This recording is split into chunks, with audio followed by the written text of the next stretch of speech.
मंजिलें यूं ही नहीं मिलती हैं राही को, दिल में जुनून सा जगाना पड़ता है। मंजिलें यूं ही नहीं मिलती राही को, दिल में जुनून सा जगाना पड़ता है। मैंने पूछा चिड़िया से तुम घोंसला कैसे बनाती हो, उसने बोला कि तिनका तिनका उठाना पड़ता है, तिनका तिनका उठाना पड़ता है। Welcome back to exam booster channel. Exam booster channel में आप सभी दोस्तों का स्वागत है।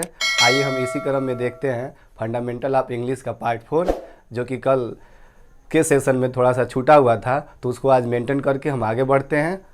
आइए देखते हैं। मीनिंग के आधार पर वाक्य का विभाजन।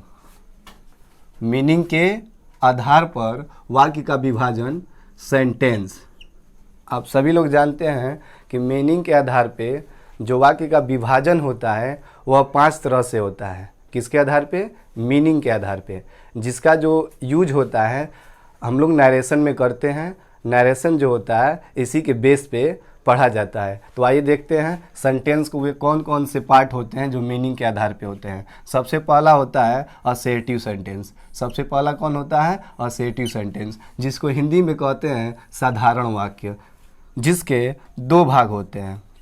जिसके 2 भाग होते हैं। किसके? तो असर्टिव सेंटेंस के। पहला होता है अफर्मेटिव और दूसरा होता है निगेटिव। ये पहला भाग होता है, ये दूसरा भाग होता है। अफर्मेटिव को सभी लोग जानते हैं सकारात्मक वाक्य कहते हैं, जबकि निगेटिव को नकारात्मक वाक्य कहते हैं। अफर्मेटिव का जो मानक स्ट्रक्चर होता है वो ये होता है, सबसे पहले सब्जेक्ट, फिर वर्ब और फिर ऑब्जेक्ट होता है। जैसे आप एग्जाम्पल देख रहे होंगे, ही इज रीडिंग न्यूज़पेपर। वह न्यूज़पेपर यानी समाचार पत्र पढ़ रहा है। तो ये अफर्मेटिव सेंटेंस हुआ। इसके अंत में फुल स्टॉप आते हैं। ठीक उसी प्रकार निगेटिव का होता है। निगेटिव में होता है सब्जेक्ट, एच भी प्लस नॉट, एम भी और ऑब्जेक्ट। हाँ, आप कभी भी जब निगेटिव सेंटेंस लिखेंगे और निगेटिव सेंटेंस में जब आएंगे तो नॉट का यूज जो होता है एम भी से पहले और एच भी के बाद होता है। यानी हेल्पिंग वर्ब के बाद निगेटिव का यूज होता है और मुख्य क्रिया से पहले करते हैं। जैसे आप स्ट्रक्चर में आज देख रहे होंगे कि हेल्पिंग वर्ब के बाद नॉट का यूज हुआ है और मुख्य क्रिया से पहले हुआ है। इसका एक विभाजन और एक तरह से होता है, जैसे कि इसका स्ट्रक्चर एक और तरह से बनता है। जैसे सब्जेक्ट प्लस एच भी, डबल एच भी आता है, फिर होता है एम भी और फिर क्या होता है? ऑब्जेक्ट। तो अगर इस कंडीशन में सेंटेंस दिया हो, ये प्रारूप हो सेंटेंस का, डबल एच भी आया हो, तो सवाल ये उठता है कि हमें नॉट कहाँ यूज करना चाहिए। तो इन दोनों के बीच में हमें नॉट का यूज करना चाहिए। किन के बीच में? तो दोनों एच भी के बीच में, यानी पहले वाले एच भी के बाद। जैसे आप सेंटेंस, इस वाले सेंटेंस को देख सकते हैं, he will not have taught you Hindi. वह तुम्हें हिंदी नहीं पढ़ाएंगे। तो यहाँ देख रहे हैं डबल एच भी आया है, एक हैव है और दूसरा विल है, और इनके बीच में नॉट का यूज हुआ है। और ये ऊपर वाला जो एग्जाम्पल है एक साधारण एग्जाम्पल है जो कि इसके बेस पे है। सब्जेक्ट देख रहे हैं, सब्जेक्ट, तो इसका एग्जाम्पल है he is not reading newspaper. इसी का जो है यहाँ पे हम निगेटिव बना दिए हैं, तो हो गया he is not reading newspaper. वह समाचार पत्र नहीं पढ़ रहे हैं। तो इस तरह से ये निगेटिव का स्ट्रक्चर होता है। तो निगेटिव के अंत में भी फुल स्टॉप आते हैं, बस इसमें यही होता है कि नॉट शब्द जुड़ जाता है, नॉट कहीं ना कहीं दिखेगा तो निगेटिव होता है। तो इस तरह से असर्टिव सेंटेंस के 2 भाग होते हैं, अफर्मेटिव और निगेटिव। अब बात ये आती है कि हम कैसे असर्टिव को पहचानते हैं। तो असर्टिव के अंत में अभी आप देखे हैं फुल स्टॉप कहीं ना कहीं मिलेगा, और इसमें क्या होगा? एक सब्जेक्ट होगा, एक वर्ब होगा। अगर निगेटिव है तो एक सब्जेक्ट होगा, एच भी होगा और नॉट होगा।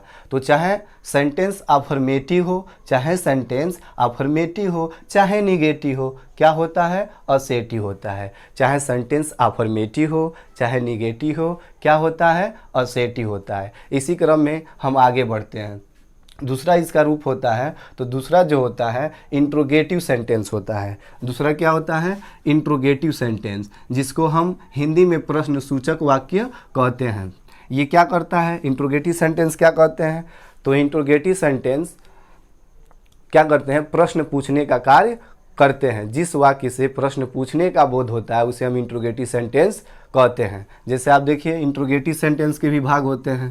पहला होता है यस नो टाइप क्वेश्चन और दूसरा होता है HW यानी क्वेश्चन वर्ड। इसकी पहचान क्या होती है? तो इसके अंत में ये क्वेश्चन मार्क लगा होता है। ये मार्क देखिए, ये मार्क जहाँ देखिएगा देखते ही कहिएगा, इस मार्क को जहाँ भी देखिएगा देखते ही कहिएगा कौन सेंटेंस है, इंट्रोगेटिव सेंटेंस है। अब देखिए इसके भाग कितने होते हैं? तो दो होते हैं, यस नो टाइप क्वेश्चन और दूसरा होता है question word. Yes no type question को कैसे पहचानते हैं, कैसे जानते हैं कि कौन यस नो टाइप क्वेश्चन है और कौन HW है? How to recognise yes no type question? तो यस नो टाइप क्वेश्चन जो होते हैं, इन पहला शर्त तो ये होता है इनका जो हम रिप्लाई करते हैं इसमें एक शब्द में हम यस या नो कह देते हैं, जिसे हम यस नो टाइप क्वेश्चन कहते हैं। और दूसरा क्या पहचान होता है? तो शुरुआत इनकी HV से होता है। HV मतलब हेल्पिंग वर्ब से होता है। देखिए जैसे इज, एम, आर, वाज, वर, कहीं ना कहीं हेल्पिंग वर्ब जो है एस नो टाइप क्वेश्चन में पहले आए होते हैं। ETC और भी जो हेल्पिंग वर्ब होते हैं शुरुआत में आते हैं और अंत में ये मार्क लगा होता है, तो उसे हम कहते हैं इंट्रोगेटिव सेंटेंस है और यस नो टाइप क्वेश्चन है। उसी क्रम में देखते हैं इसको HW को। HW क्या होता है? तो इनकी शुरुआत देखिए QW से होता है। QW मतलब when, why, how, where, what, ETC और भी how many, how much, which, whose सब इसी के अंतर्गत आते हैं, इंट्रोगेटिव सेंटेंस के अंतर्गत। इसके भी अंत में ये क्वेश्चन मार्क लगा होता है। तो मैटर ये नहीं करता है यस नो टाइप क्वेश्चन है या क्वेश्चन वर्ड है। अगर इंट्रोगेटिव पहचानना है तो सबसे बड़ा ट्रिक यही है, क्वेश्चन मार्क जरूर दिखेगा। अब इसको HW क्यों कहा जाता है? क्योंकि ये HW का परिवार होता है, एक समूह होता है, उसका मेंबर होता है, इसीलिए इसको HW कहा जाता है। देखिए जितने भी वर्ड होंगे कहीं ना कहीं सब में HW आए होंगे। जैसे वेन में HW, वाई में HW, हाउ में HW, वेयर में HW, व्हाट में HW और भी ETC जितने भी क्वेश्चन वर्ड आते हैं वह HW का एक फैमिली होता है, इसीलिए इसको कहते हैं HW। और क्वेश्चन वर्ड इसको कहते हैं इसलिए क्योंकि ये प्रश्न करने का कार्य करता है। अब उसी क्रम में हम देखते हैं, जैसे एक एग्जाम्पल दिखा देते हैं आपको। एग्जाम्पल में इसको दिखा देते हैं यस नो टाइप क्वेश्चन को। जैसे हम कहते हैं is he a leader, is he a leader. देखिए हमने पूछा यहाँ पे पहला example, is he a leader, क्या वह एक नेता है? तो अगर है तो आप क्या कहेंगे? यस कहेंगे, यस हाँ है, नहीं है तो क्या कहेंगे? नो नहीं है। तो इसी वजह से इसको कहा जाता है यस नो टाइप क्वेश्चन। दूसरा पहचान क्या होता है? ये हेल्पिंग वर्ब से शुरू है और अंत में क्या लगा है? क्वेश्चन मार्क लगा है। तो क्वेश्चन मार्क लगा है तो तुरंत कहेंगे इंट्रोगेटिव है। अब कौन इंट्रोगेटिव है? तो हेल्पिंग वर्ब से शुरू है तो यस नो टाइप क्वेश्चन है। जवाब यस नो में आ रहा है तो यस नो टाइप क्वेश्चन है। एक और एग्जाम्पल देख देते हैं, जैसे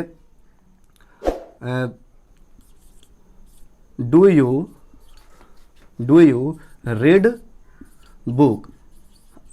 इज एग्जाम्पल लिखते हैं ताकि समझने में कोई दिक्कत नहीं होगा। डू यू रीड बुक, क्या आप किताब पढ़ते हैं? पढ़ते हैं तो कहेंगे यस, नहीं पढ़ते हैं तो कहेंगे नो। तो आप देख रहे हैं बार बार इसका जवाब जो है यस या नो में दे रहे हैं। तो यस नो में दे रहे हैं, इसीलिए इसको कहते हैं यस नो टाइप क्वेश्चन। लेकिन ये भी एक इंट्रोगेटिव सेंटेंस ही, क्योंकि इसके अंत में क्या आया है? क्वेश्चन वर्ड आया हुआ है, क्वेश्चन मार्क आया हुआ है, क्वेश्चन मार्क आया हुआ है। जैसे अब इसका एग्जाम्पल देखते हैं। ये तो एक को मिटा देते हैं, आप नोट डाउन कर लीजिएगा, एक को मिटा देते हैं। दूसरा का एग्जाम्पल देखते हैं। तो दूसरा एग्जाम्पल देखिए, why do you not read book, आप किताब क्यों नहीं पढ़ते हैं? तो इसमें आप यस या नो नहीं कह सकते हैं, आप इसमें यस या नो नहीं कह सकते हैं। इसमें आप अपना रीजन बताएंगे, कारण बताएंगे क्यों नहीं पढ़ते हैं। आपके पास हो सकता है कि समय नहीं है या जो भी नहीं है, या समझ में नहीं आता है तो हम बुक नहीं पढ़ते हैं। तो जो भी है यहाँ पे आप इसमें यस या नो में आंसर नहीं दे सकते हैं, रीजन बता कर देंगे। और इसकी शुरुआत देखिए HW से हुआ है, इसीलिए इसको क्वेश्चन वर्ड कहा जाता है। लेकिन ये भी क्या है? इंट्रोगेटिव सेंटेंस है, क्योंकि इसका भी शुरुआत किससे हुआ है? इसका भी शुरुआत HW से हुआ है और अंत में क्या है, इसके भी अंत में क्या है, क्वेश्चन मार्क आया हुआ है। इसी क्रम में हम देखते हैं इम्परेटिव सेंटेंस को। इम्परेटिव सेंटेंस को हिंदी में क्या कहते हैं, तो इम्परेटिव सेंटेंस को सबसे पहले आपको बता दूं, इम्परेटिव सेंटेंस को हिंदी में आज्ञा सूचक वाक्य कहते हैं। इस सेंटेंस में क्या होता है, तो इस सेंटेंस में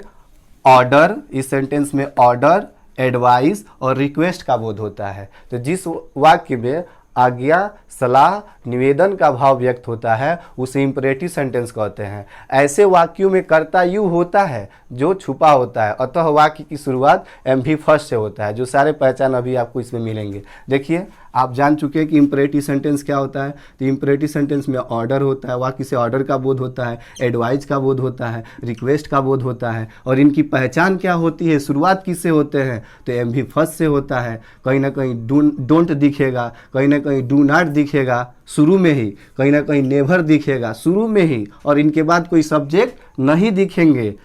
इनकी शुरुआत प्लीज या काइंडली से होता है। तो ये वर्ड आते ही इसको हम कहते हैं टैग वर्ड। क्या कहते हैं टैग वर्ड। ये सब देखते ही हम कह देंगे कि इम्परेटिव सेंटेंस है। कौन शब्द, तो एमवी फर्स्ट से शुरू होगा। डोंट या डू नॉट, नेवर, प्लीज या काइंडली जो शब्द होंगे शुरू में ही आए होंगे तो हम तुरंत कह देंगे ये आज्ञा सूचक वाक्य है, इम्परेटिव सेंटेंस है। और इनके अंत में भी फुल स्टॉप लगे होते हैं। अब आइए अगला सेंटेंस हम बताते हैं, इसका पहचान क्या होता है। अगला सेंटेंस है ऑप्टेटिव सेंटेंस। ऑप्टेटिव सेंटेंस को हम हिंदी में कहते हैं इच्छा सूचक वाक्य। इच्छा सूचक वाक्य क्या होता है, तो इसमें जो होता है इस वाक्य में जो होता है, इच्छा सूचक वाक्य में विश मतलब इच्छा की, प्रे मतलब प्रार्थना की, ब्लेस आशीर्वाद की, कर्स मतलब श्राप की बोध होता है। तो ऐसे वाक्य को हम क्या कहते हैं, ऑप्टेटिव सेंटेंस कहते हैं। जैसे इस वाक्य की पहचान कहीं ना कहीं विश हुआ होगा, प्रे प्रार्थना हुआ होगा, कर्स और ब्लेस भी हुआ होगा, कोई श्राप दिया होगा तो कोई ब्लेस दिया होगा, आशीर्वाद दिया होगा। और सबसे मोस्ट पहचान इसका ये होता है, इनकी शुरुआत हमेशा मे से होता है। किससे होता है, मे से। बट मे के बाद कोई सब्जेक्ट नहीं आते हैं। मे के बाद कोई सब्जेक्ट, मे के बाद कोई भी, मे के बाद कोई भी, जैसे आई, वी, देव, यू, जैसे मे के बाद सब्जेक्ट, मे के बाद कोई वर्ड आता है लेकिन मे के अंत में क्वेश्चन मार्क नहीं होता है। हमारे समझाने का मतलब ये है, मे आता है लेकिन मे के अंत में क्वेश्चन मार्क नहीं होता है, उसके जगह पे एक्सक्लेमेशन का मार्क होता है, ये मार्क होता है। देखिए इस मार्क से हम देखते ही पहचान लेते हैं कि ये क्या है, इच्छा सूचक वाक्य। कैसे पहचानते हैं, तो शुरुआत में से होता है और अंत में ये एक्सक्लेमेशन का जो मार्क है ये लगा होता है। शुरुआत में से होता है और अंत में ये जो है एक्सक्लेमेशन का मार्क लगा होता है। तो देखते ही क्या कहते हैं, ये जो है ऑप्टेटिव सेंटेंस है। नहीं तो कई सेंटेंस की शुरुआत में से होता है लेकिन अंत में क्वेश्चन मार्क लगा होता है, तो वहाँ पे वो इंट्रोगेटिव सेंटेंस हो जाता है। और ये मार्क में से शुरू हो, ये मार्क आए तो हम कहेंगे ऑप्टेटिव सेंटेंस है। इसी क्रम में हम एक्सक्लेमेटरी सेंटेंस को देख देते हैं। थोड़ा सा किनारे हो गया, दिखाई नहीं दे रहा है, तो हम आपको यहाँ लिख कर समझा देते हैं एक्सक्लेमेटरी सेंटेंस को। एक्सक्लेमेटरी सेंटेंस को यहाँ लिख के हम समझा देते हैं। यहाँ एक्सक्लेमेटरी सेंटेंस का जो पहचान होता है, तो एक्सक्लेमेटरी सेंटेंस में क्या होता है, कभी सुख होता है, कभी दुख होता है, कभी क्या होता है, आश्चर्य होता है, कभी आश्चर्य होता है। तो जिस वाक्य में सुख हो, दुख हो, आश्चर्य हो, उसी को हम क्या कहते हैं, एक्सक्लेमेटरी सेंटेंस कहते हैं। जैसे यहाँ देखिए इसकी शुरुआत क्या होती है, इसमें क्या दिखाई देते हैं, तो इसमें कहीं ना कहीं, इस सेंटेंस में कहीं ना कहीं क्या होता है, हुर्राह आता है, एक्सक्लेमेशन का मार्क होता है। एलास आता है, एलास से क्या होता है, दुख प्रकट होता है। हुर्रा से क्या होता है, खुशी होती है, हुर्रा से खुशी होती है। एलास से क्या होता है, दुख प्रकट होता है। इस सेंटेंस में कहीं ना कहीं क्या आते हैं, ब्रेवो आते हैं। क्या होते हैं, ब्रेवो आते हैं। कभी कभी क्या होता है कि हाउ या वाट आता है, तो हाउ या वाट से आश्चर्य का बोध होता है, आश्चर्य का। तो इस सेंटेंस में कहीं ना कहीं जो है हाउ या वाट दिखेंगे, बट इसके बाद कोई सब्जेक्ट कोई हेल्पिंग वर्ब नहीं आया होगा। इस सेंटेंस में हाउ या वाट के बाद कोई हेल्पिंग वर्ब नहीं आया होगा। जैसे हम कहें how beautiful this girl is, how beautiful this girl is, तो देखिए हाउ के बाद ब्यूटीफुल आ रहा है, कोई ना कोई एडजेक्टिव आ रहा है, न कि कोई हेल्पिंग वर्ब आ रहा है, तो उसको हम कहेंगे एक्सक्लेमेटरी सेंटेंस। तो इस प्रकार से देखिए ये क्या करता है, तो कभी खुशी, कभी दुख, कभी आश्चर्य का भाव व्यक्त कराता है, जिसे हम एक्सक्लेमेटरी सेंटेंस कहते हैं। इनकी पहचान ये होता है, हुर्रा देखते ही बोल दीजिएगा।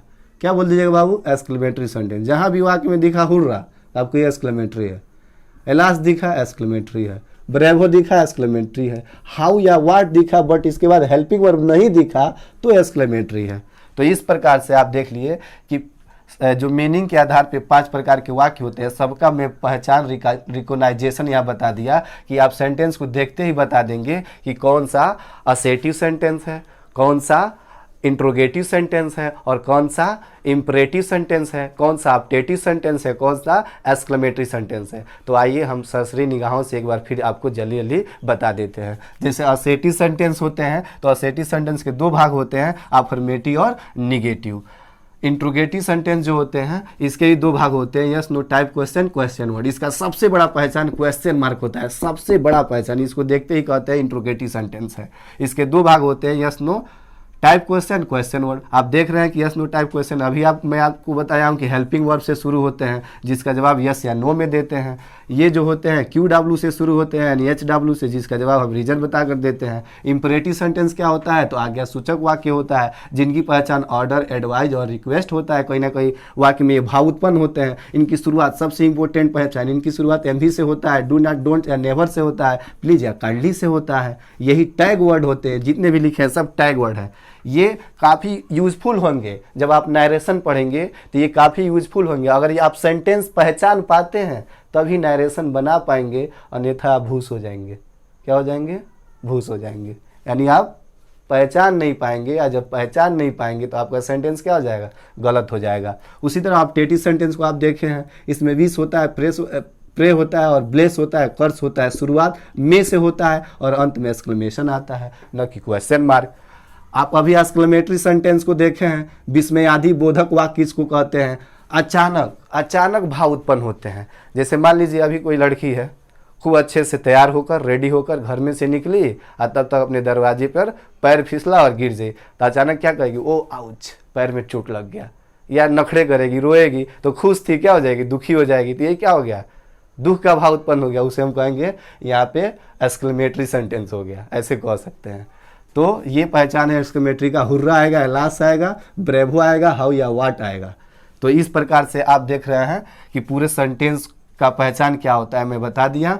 तो यदि आपको ये मेरा वीडियो यानी कि क्लास अच्छा लगा हो तो मेरे इस एग्जाम बूस्टर चैनल को लाइक करें, सब्सक्राइब करें और चैनल को शेयर करना ना भूलें। थैंक्स।